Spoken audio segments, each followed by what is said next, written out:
Ladies and gentlemen, if you ever had a sleepless night where you worry about the various changes that will happen in the future that you might not be able to cope with, I wouldn't blame you.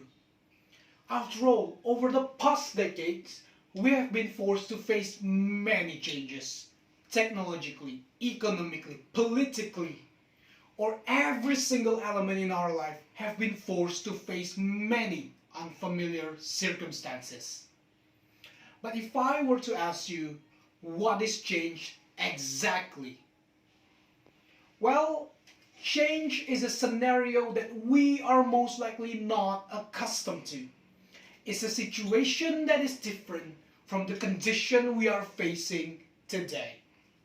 And a lot of the people in the media, in the society, love to tell the story that changes are scary. They'll say, back in my days, we talk with each other. We interact with each other. We're not so focused on our phones and on ourselves.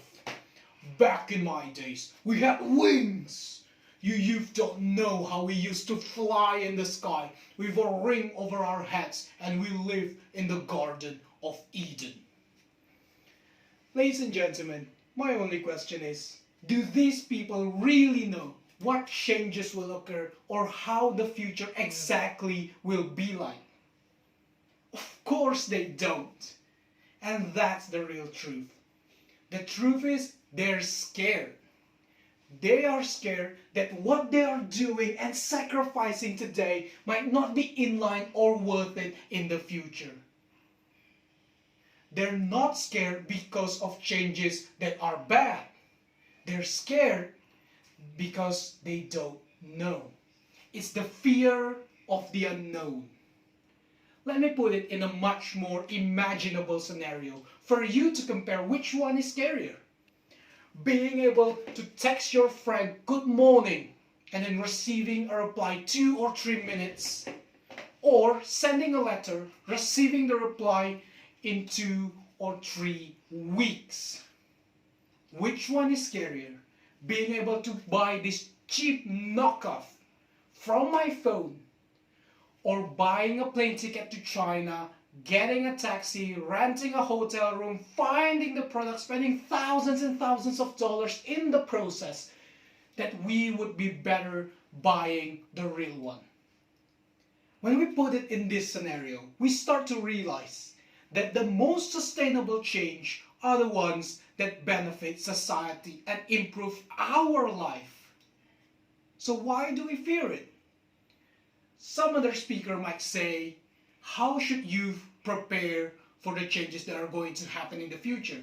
For me, we can study from the history.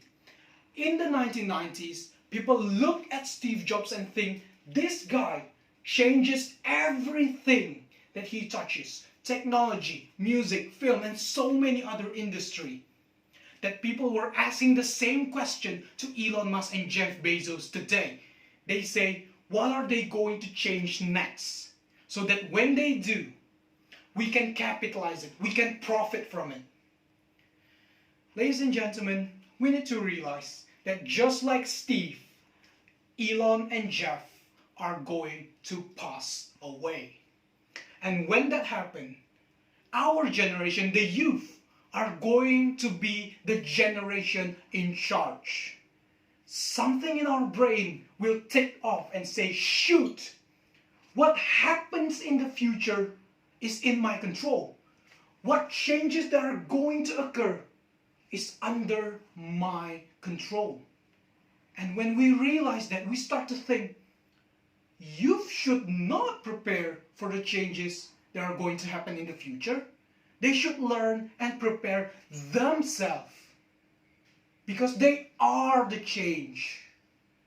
So ladies and gentlemen, the next time you lie in bed thinking and worrying that you might not be able to adapt to the changes in the future, just realize that you are the change that the future is waiting for. So relax.